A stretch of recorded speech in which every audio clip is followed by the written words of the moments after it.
That's fine. So we're just going to kind of talk through it. Usually what I Okay. do is I just give you some insight into how I would write this offer, Okay. and maybe some tips and tricks and things like that. So, Sounds good. all right, let me share my screen and we'll get going. Okay, so let's go to the buyer profile. So here's what our scenario is.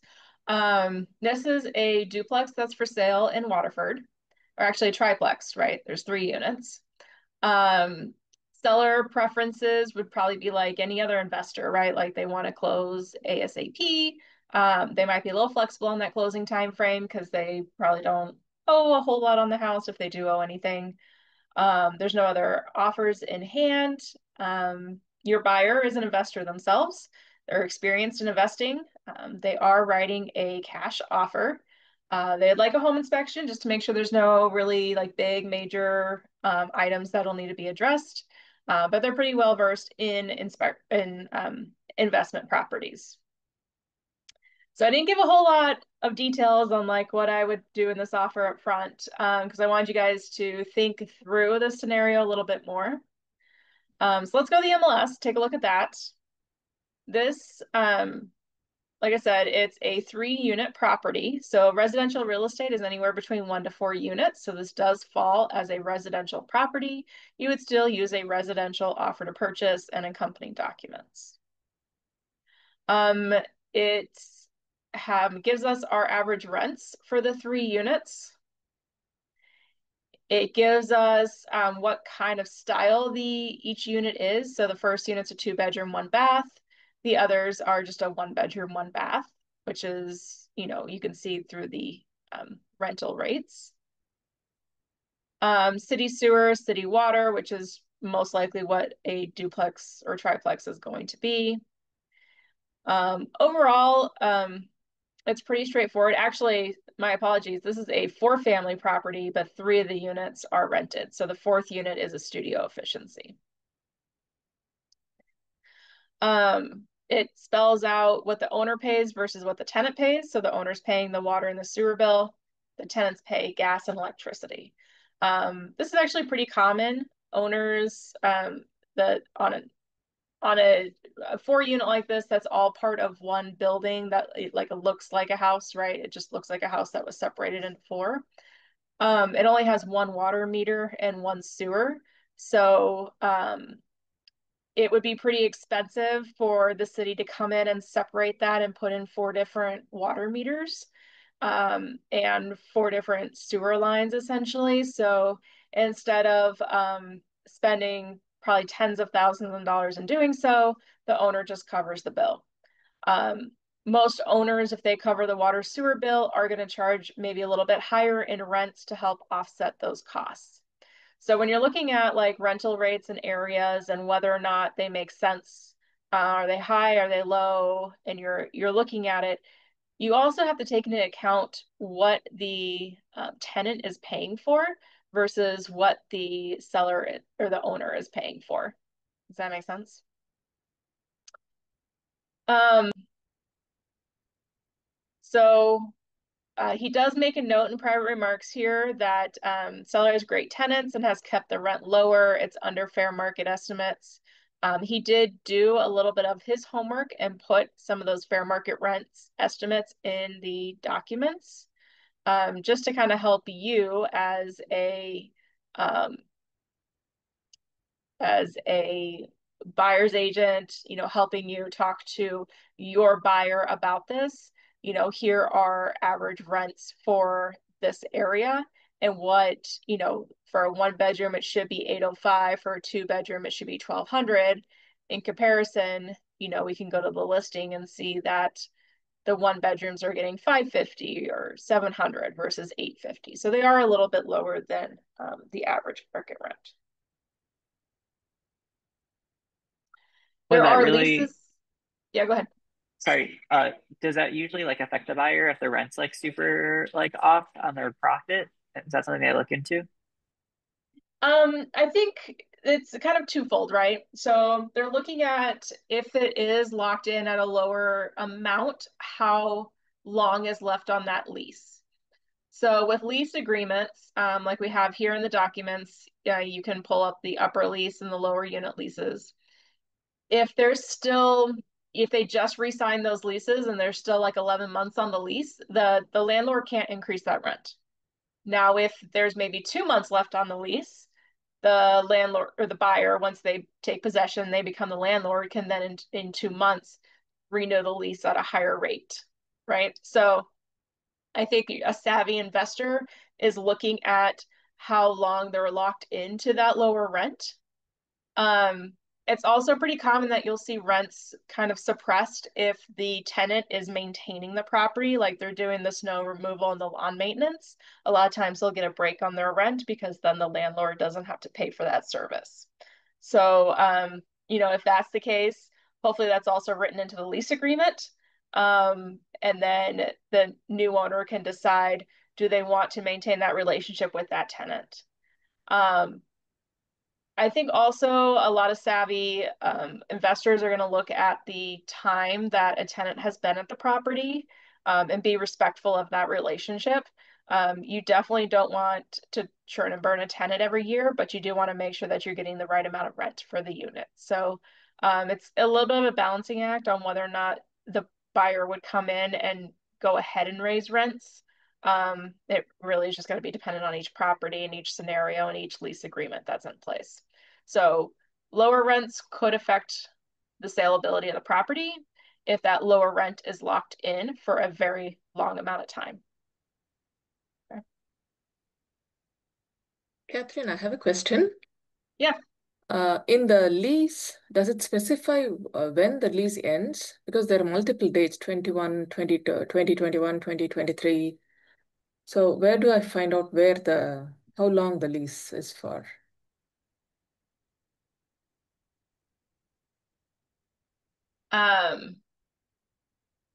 Let's see. So this lease here, I think I clicked on the lower unit, or the upper No, that's unit, the sorry. upper lease. Um, Dated March 1st, 2024. So that's when they signed the lease. I would say most leases are going to be for 1 year and then go to like a month to month, unless it says otherwise about it, like automatically renewing for another year. This is kind of hard to read. There's a date, January 14, 2025. I mean, that's the date that they signed it. So Okay.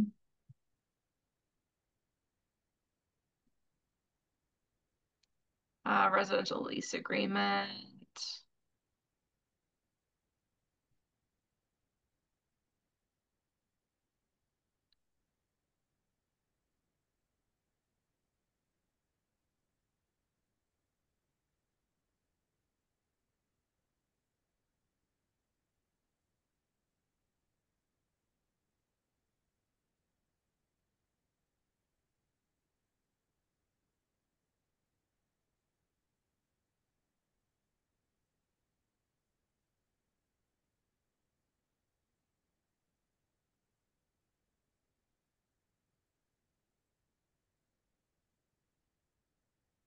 Yeah, I'm not really sure. I haven't really read this whole thing. Um, that's kind of one thing about like our state is there's no standard like lease agreement, right? So they can all kind of be different. Um, I'm not gonna like take the time to sit here and read through this whole entire lease agreement, but most likely somewhere in here it says that it's a year lease, I would assume. Um, Okay, it's same kind of thing with the weird lower that, lease as well. There is no, like I was just checking through the actual signed dates. There'll be something like this date to this date. So I was just looking at the dates. I couldn't find it. yeah, just I mean the date that they signed it Yeah, that's just the date they signed. yeah, so oh, right here. Hold on. Term. Landlord, the above with any all for a term of 1 year.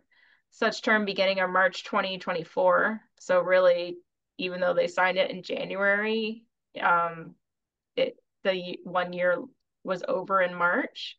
This term shall renew automatically and retain the terms herein until either party provides notice of at least 30 days. So it does automatically become another 1-year lease every March. So then, so currently now it's like September 25. So their current lease will be until March 26. Right. March 20. Yeah. Okay. That's how I would read it. Okay. I would probably have an attorney give me an opinion on that though, because, right, like I can't interpret this document. No, like we can ask the other broker just in case how long is the lease, but I'm just trying to understand from the document how to find that. From the document, how I read it is that it's a 1-year lease that started on March 1st, 2024. So it renewed on March 1st, 2025. Okay. So it's I'm until guessing March 1, 26. Yeah, I'm guessing they didn't have a signed lease, and then all of a sudden January came and they thought, hey, if we want to sell this house this year, we should probably get a signed lease. And so they sent one over to get signed. So the date that they signed it, I don't think is necessarily as important as the date that's inputted, much like your listing agreements, right? So like we go off of the date that you write on the listing agreement, not necessarily the date that they sign the listing agreement. So yeah, I probably just confused a few people, and that's okay. But yeah, so this one says it's a year lease from March. Okay. Okay. Other than that, the seller condition report. This is going to be pretty common with investors. They're going to come in here and they're going to click no on all these boxes. I don't necessarily believe that this seller who's owned this investment property for 2 years has no knowledge of any defects of the investment property. But I guess maybe if there's not any, there's not any. We'll figure that out with the home inspection, right? But a lot of investors think they don't need to fill out a condition report because they don't live there. That's actually false, according to our state statutes. Even if they don't live there, but it's occupied, they still have knowledge, and then they would still have a duty to disclose. So at least one's filled out, so that's positive for us. Then we can include that in our offer to purchase. So your offer to purchase itself should be actually pretty straightforward, right? Because it's a cash offer, so we don't have that financing contingency. It would be up to your buyer to determine if they also want an appraisal of the property. Sorry, I'm playing around.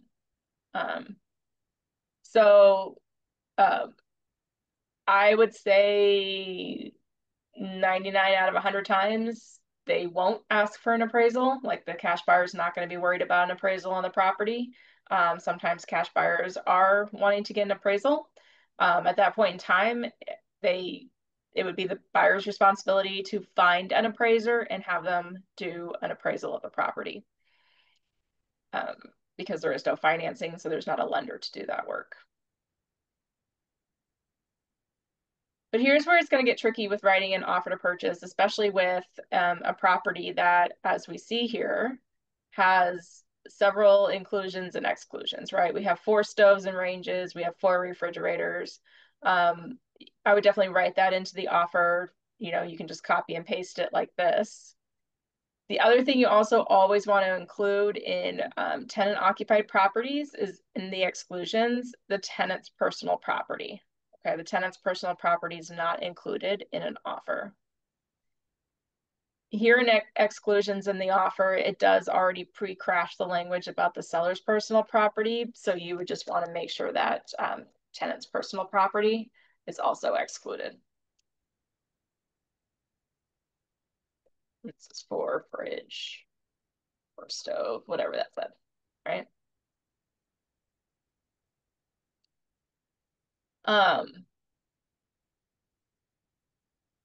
The other thing that inspection wise, I definitely would encourage investors to do inspections. There's usually not a whole lot that they ask for in my experience. They just want to make sure that like it's in good enough shape that they don't have to come in and do any major repairs. Just know though, it could also be a little hard with all those tenants, especially now we have 3 doors worth of tenants, for the inspector to get in there and actually complete their inspection. So sometimes you're going to end up with incomplete inspection reports, because you have tenants that refuse to open the door. Usually when it's an investor with an investor, they don't throw up the red flag too much on stuff like that. And they just kind of take it for what it is. They might reduce the purchase price because, like, hey, we didn't get to inspect that unit. You can always try to come back later and inspect it, but you do have your contingency deadlines to worry about. I think just as a listing agent, you need to just make sure that your seller is working with the tenants, or you as the listing agent's working with the tenants to ensure that the inspector can get in there to inspect the, the water heater, the drains, the electrical, all those really important systems inside the unit. Sometimes it's really easy and everything's like in a basement, and then like there's outside access to the basement, so you don't have to go like into the units to find a lot of those utilities. So that makes it pretty nice. But you are going to come into a time where the tenants are not cooperative.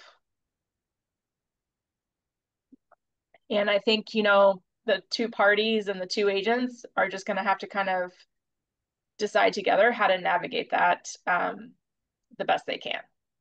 So.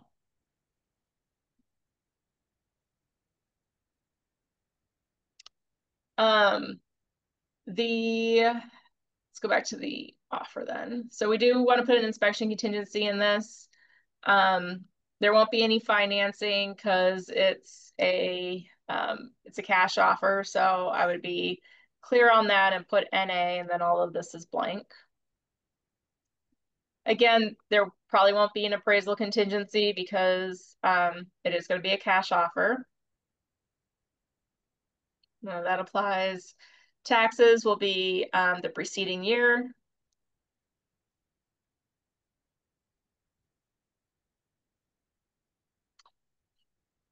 And then the compensation to the buyer. So you do have a buyer agency agreement with this buyer at the 2.4%. And it's definitely a conversation with the buyer on whether or not they want to bring that 2.4%, or if they want to ask the seller to pay that 2.4% or part of that 2.4%. Then, you can do your regular attachments. You have the real estate condition report that will need to be signed. I don't know if there was an addendum S uploaded. Yep, there is. The lead paint disclosure addendum S, so you'll want to make sure that gets attached and signed by your buyers as well. But I think honestly, the most important addendum that you can attach to an offer to purchase when it comes to tenant occupied properties is an addendum R. So R stands for rental. So addendum R to the offer to purchase for rental properties. And what this does is it really helps us outline the details of what's included, rents, washer dryers, water softeners, all of that, personal property, security deposit information, who evicts a tenant if a tenant needs to be evicted. It's really all outlined on this document. So if you're doing anything with tenants, whether it's just a single family with tenants, if it's a duplex, if it's a fourplex, I would always include the addendum R to it. It just makes it easy between the buyer and the seller to prevent any issues post-closing with the tenants. So let's go through this. The first section is the rent schedule. So the parties agree that the following property rental information is current. So you would say unit 1, or if it's like an A and B situation, we have a written lease. The lease expires, what was it, March 1st? Yeah, March 1, 26. The rent was $1,000. the rent due date was, or the next due date is probably the 3rd. Security deposit, whatever that's outlined as. And then if there's any delinquent rents, which as a buyer's agent, when you're writing this, you might not have all of this information. You could always amend it later, or the listing agent could counter and add in some of that missing information.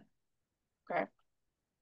So you can fill out this rent schedule based upon those leases that you have. Sometimes the lease agreement is an oral lease agreement, and usually if that's the case, it's kind of spelled out for you or stated somewhere in the MLS that it's an oral lease. Leases don't really transfer unless they're written, so that doesn't bode well for the tenant. I would say that tenant needs to have a formal lease agreement written up. It would be up to then the buyer after closing to decide how they want to write up that lease agreement and what to include. Complete copies of all the current written leases and rental applications received for current tenants, if available, are either attached to this offer or shall be furnished. They were already on the MLS, so you could just strike out the shall be furnished piece and just leave it as attached to this offer because we do have them on file. If the buyer does not receive the terms of those lease agreements or they're materially different from what the seller represented, the buyer may deliver notice, stating seller's non-compliance to the seller within blank days of acceptance. Okay, but we have them, so we don't really have to worry about that piece. But just understanding that if you don't have the leases up front, that the seller still has to provide those leases. The buyer has to agree to the terms stated in the lease because the buyer is assuming that risk from the tenant. Personal property. The following appliances and equipment are not fixtures. They are included in the sale and are now and will be at closing in good working order. State the number of each category of item included in the sale and attach detailed schedules if necessary. So those are the inclusions that we saw. So we had 4 refrigerators and 4 stoves. And the value of that is 0. Which I don't think it'll let me put in 0. Oops.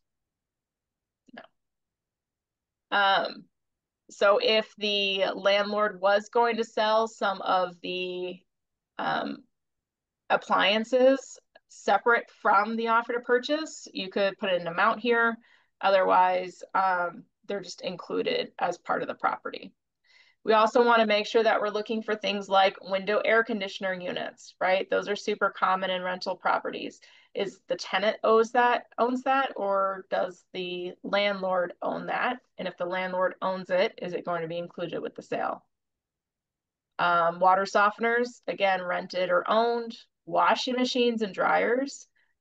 Sometimes the landlord will let the tenant bring their own washer and dryer, and so those would be not included. Those are the tenants. Sometimes they're provided by the landlord, in which case, we would say how many are transferring.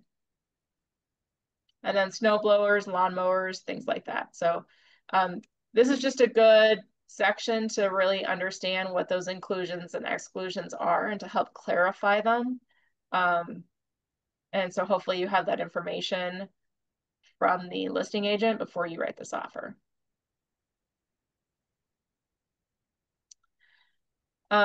So rents for the month of closing shall be prorated through the day prior to closing. So the day prior to closing, the seller gets to keep that rent.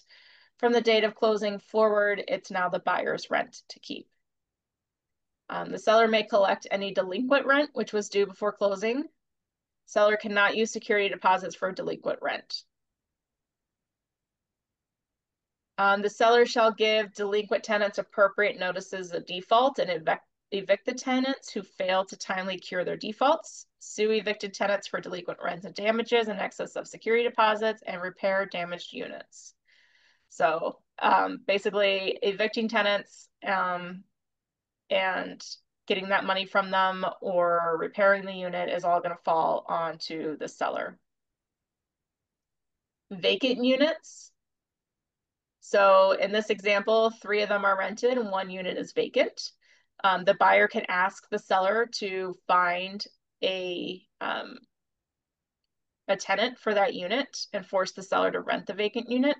Or you can also force the seller to not rent out the unit because maybe you want to go in there and you want to update it and then you want a new lease agreement with, you know, a higher rental amount, because if the seller rents it and there's a signed agreement that's going to transfer, the buyer then has to use that lease agreement. So personally, I would say the seller shall not rent the units, leave it vacant, let me get in there as a buyer, do what I need to do so I can get a higher rent and a new lease agreement that has a year on it.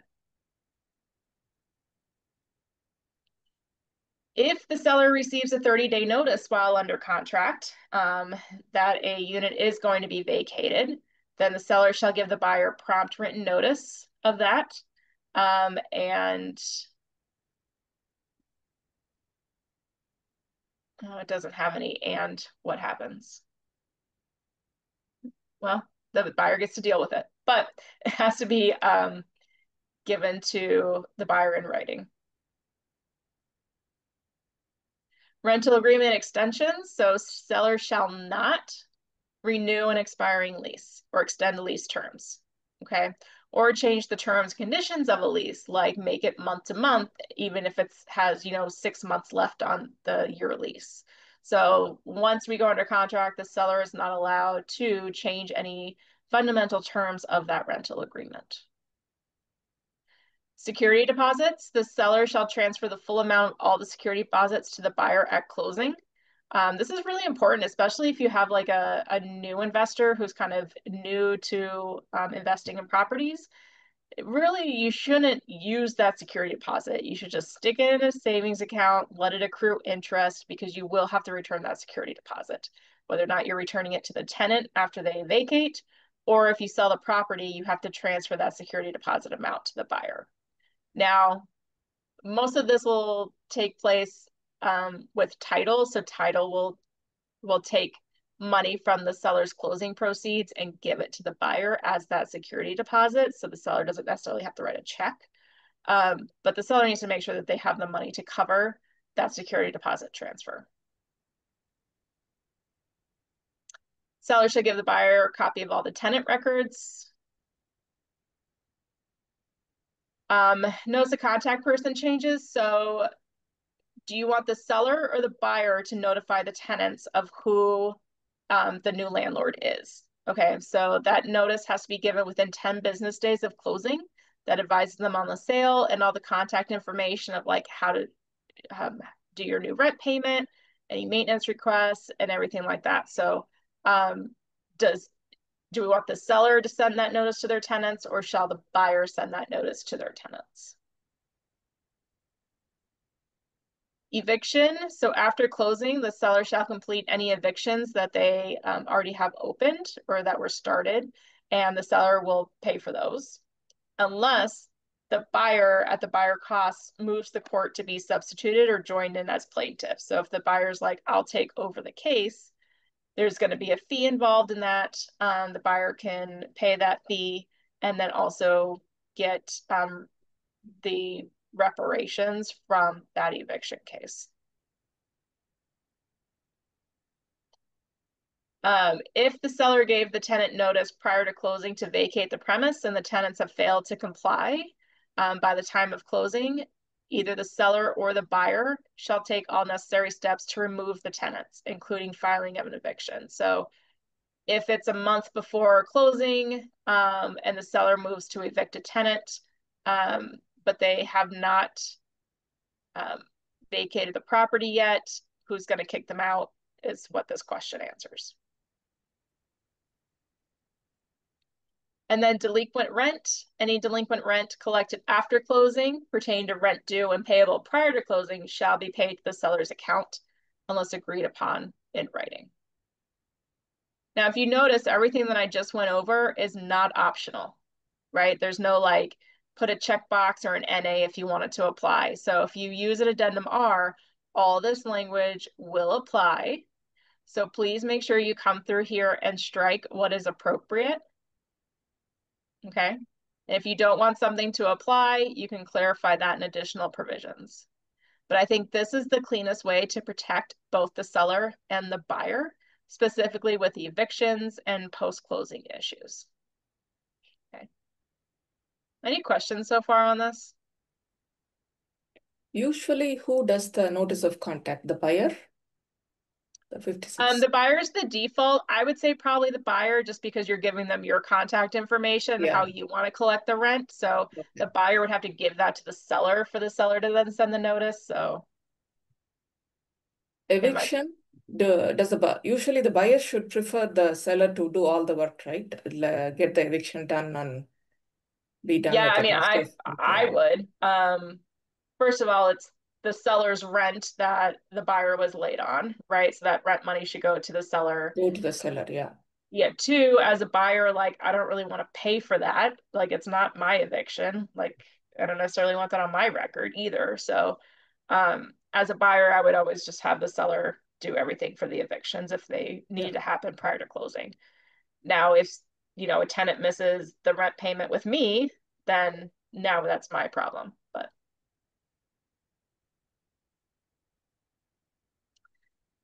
then these last two are optional that you can include in here. The first is requested vacancies. So this basically says that like I, as the buyer, want the tenants in unit 2 to vacate prior to closing. This is most likely going to be used with owner occupied properties. So say a buyer is buying a duplex, they're going to live in one of the units, rent out the other one, and they want the downstairs unit, they can ask for the seller to give notice and terminate the lease. As long as it's like a month to month or the lease terms coming to an end or something like that. The leases just can't be unilaterally broken. Okay. So if the lease is coming to an end or that tenant's on a month to month, then yes, we can have the seller terminate their lease for that unit. Does that make sense? New vacancies. So this kind of goes hand in hand with the one earlier about change in tenant status. So if a tenant moves out or serves a notice that they want to terminate because they're on a month to month, so they give a 30-day notice, then all of a sudden we get to the date of closing and now one of those units that was occupied is now empty. The buyer can deliver to seller a written notice of termination and it will be null and void. So the buyer can say, if all of a sudden we tell tenants we've sold a house and 2 of my 4 tenants, leave, I don't want to buy the house anymore because I wanted that rental income or whatever the buyer's reason is. So these 2 are optional. You don't necessarily have to include these. It just kind of depends on the scenario and your buyer's comfort level.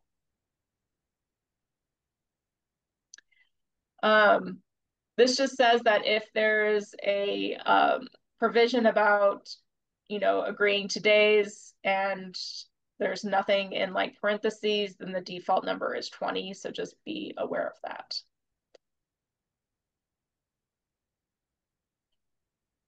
Whew, I know there's kind of a lot to that one.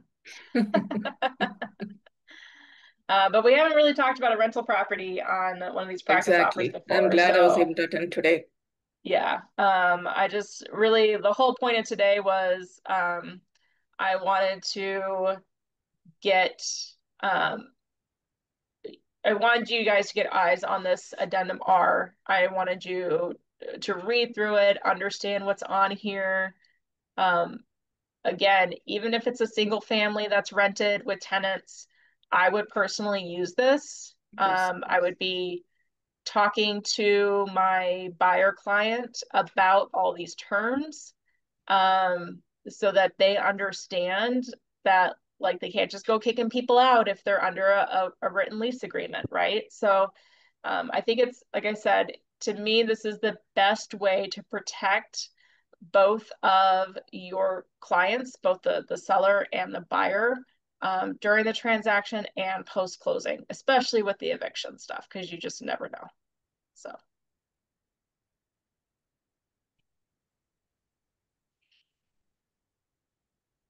Everybody still with me?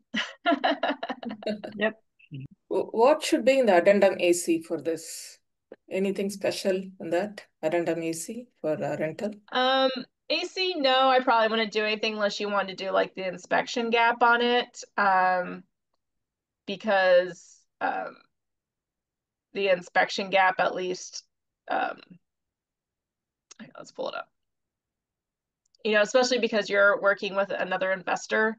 I'm not as an investor going to try and nickel and dime what's, I mean, look, I know that there's broken doors, or I know that there's going to be kind of like all this like little stuff, like a random outlet that doesn't work. And am I concerned about any of that? Probably not.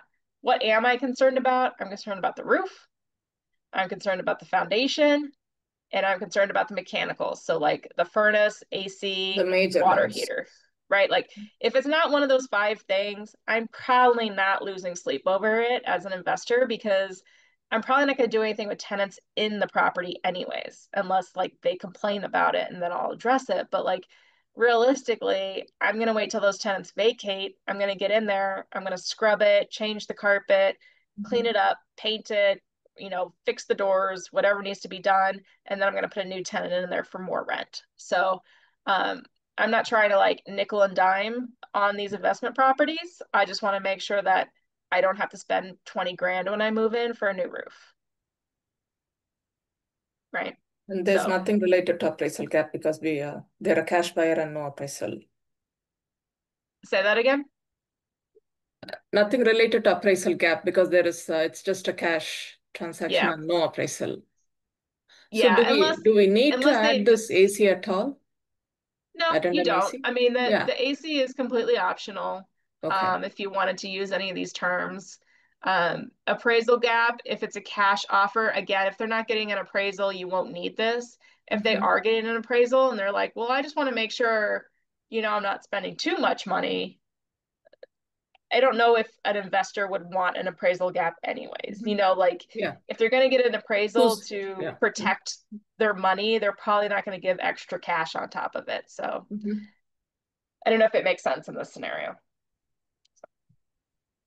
But I do like the idea of the inspection contingency gap for a investment property if you're in competition. Now, if you're not in competition, I'm not going to put that in there, right? Because what if all of a sudden we get that report back and there's like, it needs a new water heater. Well, a new water heater is not $5,000, but maybe I do want the seller to replace it, you know, like,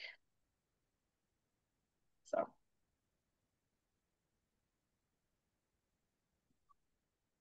Good questions. Colleen, Brett, any questions from you guys? I had one question. When you're attaching like the files to like the where are we at? So like when you're downloading them from the MLS, is there an easier way to like transport like the lead and like the other things in the rec onto the platform? Or do you have to like download them individually? Yeah. I mean, you have to like download them from MLS. And then I think if you just, when you go into the e-sign,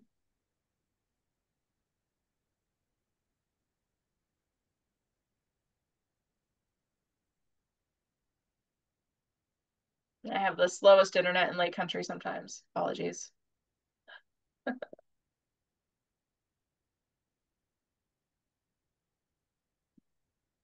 Oh no. When you go into the e-sign, you can select outside documents and attach it when you start the e-sign packet, which is just will save you a step versus like putting them into zip forms and then pulling them into the e-sign if you're just looking to save add attachments you could upload. But you can't add documents really from MLS. You have to download them out of MLS. Okay, sounds good. And then you would usually keep them all separate, right? Because I know I clicked like all five forms the first time and then downloaded them all onto one. Is it probably best to keep them all separated? I think that to send for signatures, definitely put them all into one packet so that the buyer just clicks through all of it. I would say most listing agents like to receive it in one packet as well, so they're not having to like open and close 8 different files.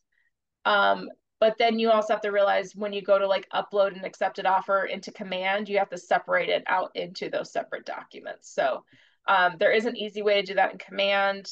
When you're in the document section of the opportunity, you can click split and attach documents, and then you can go and split and attach right inside Command. I would say most listing agents, though, prefer it all in one PDF, unless they state otherwise, or some just don't have a preference. So Sounds I've good. The definitely Thank one you. seen that you agents like spell it out in MLS though, like all in one packet, please, and stuff like that. So just make sure always reading those private remarks. what you did now, this is just to send the email, right? What if I have to sign it? Then I have to bring everything to zip form, make it into one document and send it for signing, right? One workspace. Yeah, so you can bring everything into one workspace, or if you're not in the workspace, if you're just in your documents,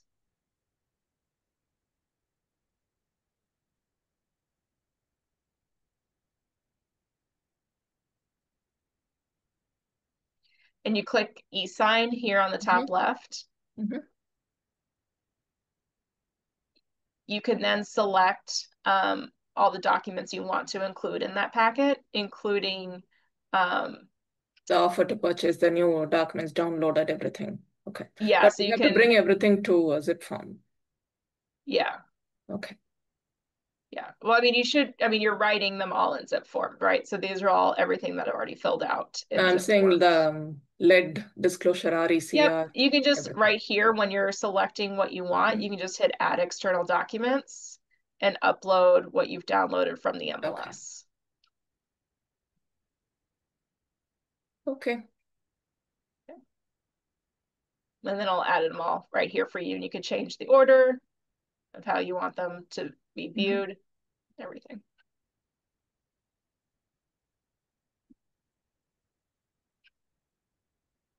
Okay, well, that's about Okay. everything I had for you today.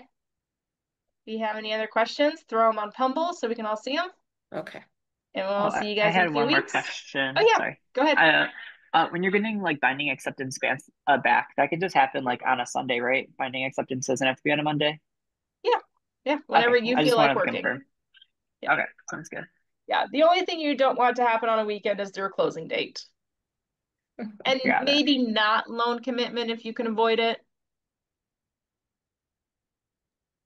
Sounds good. Okay, thank you, Kathleen. You're welcome. Have a good day. So do you want us to send the offer package like by tomorrow? Yeah. If you have it done, send it over. Yeah.